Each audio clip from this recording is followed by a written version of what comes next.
Saudara-saudara, marilah kita merenungkan firman Tuhan di saat ini, namun kita meminta pertolongan Tuhan untuk membuat kita dapat memahaminya. Kita berdoa. Terima kasih banyak ya Tuhan Yesus, Engkau adalah Allah yang sungguh teramat baik dalam hidup kami.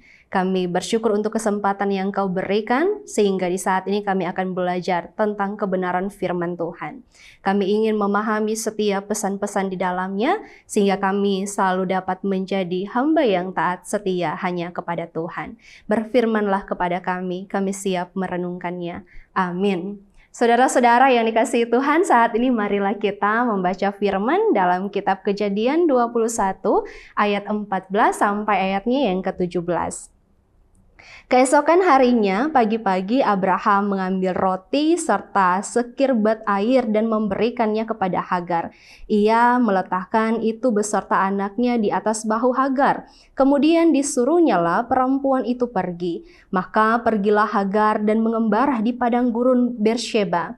Ketika air yang dikirbat itu habis, dibuangnyalah anak itu ke bawah semak-semak, dan ia duduk agak jauh, kira-kira pemana jauhnya, sebab katanya, tidak tahan aku melihat anak itu mati. Sedang ia duduk di situ, menangislah ia dengan suara nyaring. Allah mendengar suara anak itu, lalu malaikat Allah berseru dari langit kepada Hagar. Katanya kepadanya, apakah yang engkau susahkan Hagar? Janganlah takut, sebab Allah telah mendengar suara anak itu dari tempat ia terbaring.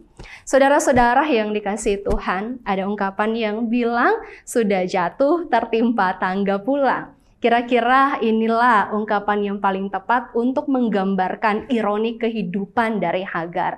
Hagar adalah seorang budak dari Abraham dan juga Sarah. Namun ia diminta untuk melahirkan seorang anak. Namun setelah melahirkan dan juga membesarkan seorang anak yang diberi nama Ismail, ia harus menelan pil pahit di mana ia diusir dari tempat di mana dia seharusnya dilindungi. Dan bukan hanya sampai di situ saja, saudara. Dia mengalami berbagai macam tekanan, sehingga sebelumnya dia juga pernah berusaha untuk melarikan diri. Namun pada saat itu Allah malah menyuruhnya untuk kembali.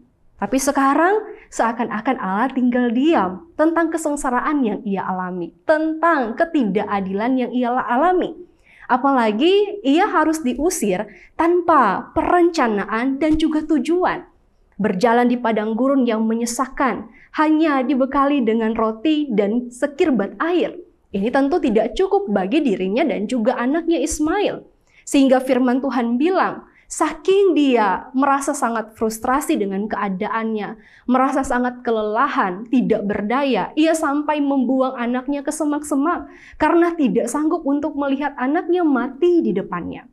Saudara, tapi ada satu hal yang luar biasa yang terjadi di padang gurun yang sangat menakutkan itu, di mana Tuhan menunjukkan kuasanya dalam kehidupan Hagar.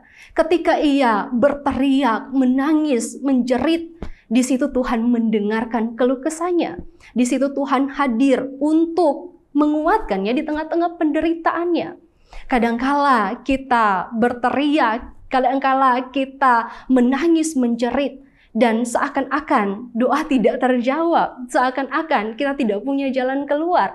Padahal dalam kehidupan kita, saudara, penderitaan, kesesakan, tekanan hidup apapun yang kita alami, Tuhan tidak pernah membiarkan kita berlama-lama untuk menghadapi semua itu. Akan ada waktu Tuhan untuk memulihkan keadaan kita, menolong kita tepat pada waktunya. Berserah selalu kepadanya, saudara, karena hanyalah Tuhan yang menjadi jawaban doa bagi setiap keluh kesah kita, bagi setiap penderitaan yang kita alami dalam hidup ini. Tuhan Yesus memberkati kita, memberkati firman-Nya di saat ini. Amin. Mari kita berdoa. Ya Allah Bapa, kami telah merenungkan kebenaran firman-Mu. Kami percaya bahwa firman-Mu ini akan menjadi kekuatan dalam hidup kami, di mana kami selalu diperhadapkan dengan begitu banyak tantangan, masalah, pergumulan. Kadangkala kami ingin menyerah, kadangkala kami merasa kami tidak lagi punya kekuatan. Namun ada satu hal yang kami lupa, bahwa kami punya Tuhan. Sehingga lewat kejadian dari Hagar dan juga Ismail, ketika mereka diusir, Tuhan tetap memelihara. Ketika mereka seakan-akan tidak dianggap, Tuhan tetap menunjukkan kasih sayang-Mu, penyertaan-Mu dalam hidup mereka. Sehingga kami yakin bahwa hidup kami pun akan dituntun, dijaga oleh Tuhan. Masalah tidak akan membuat kami lemah ketika kami hidup dekat dengan Engkau. Terpujilah nama-Mu ya Tuhan Yesus. Kami serahkan hidup kami sekarang sampai seterusnya hanya dalam tuntunan tangan kasih Tuhan. Amin. Gembala baik bersulinan merdu, membimbing aku pada air tenang, dan membaringkan aku berteduh di padang rumput hijau berkualitas.